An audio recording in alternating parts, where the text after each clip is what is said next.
Well, in 24 hours, the D.C. Council could have a new at-large member. Doni Crawford has been tapped by Chairman Phil Mendelson to fill the open seat left by Kenyan McDuffie, who resigned to run for mayor. Now, Crawford is a former McDuffie staffer who's worked for the D.C. Council since 2022. Our Rafael Sanchez-Cruz is at the Wilson Building tonight. And Rafa, I know a lot of folks at home are saying, who is Crawford and why her? Yeah, Lorenzo, look, Chairman Phil Mendelson says he was looking for someone who knows D.C. government and understands the budget process. He also said he was looking for someone new and fresh. He believes he struck a balance with his nominee, Doni Crawford.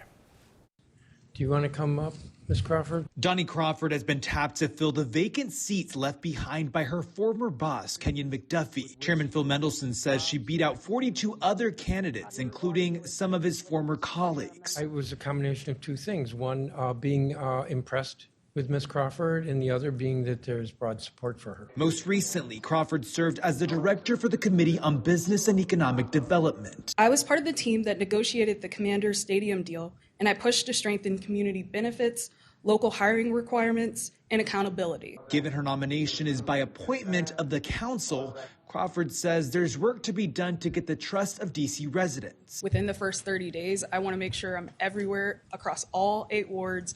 They can hear from me. They should know that I'm accessible. Among her budget priorities, public safety. It's definitely an area where I look to lean in and make sure that we can make the investments to keep district residents safe. Crawford is an independent as of a couple months ago, a requirement to fill the vacant seat because McDuffie was also an independent.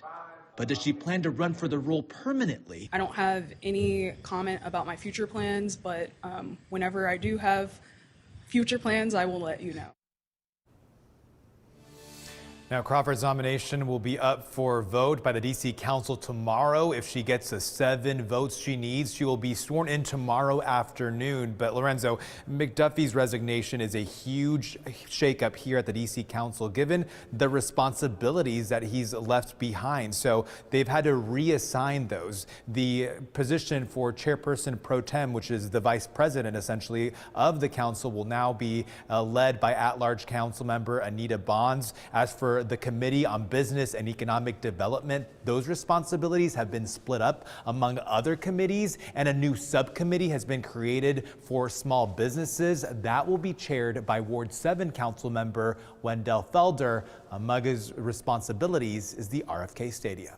Lorenzo, back to you. We know he had a lot of responsibilities. We will be standing by for that vote tomorrow on Crawford's appointment. Rafa, thank you.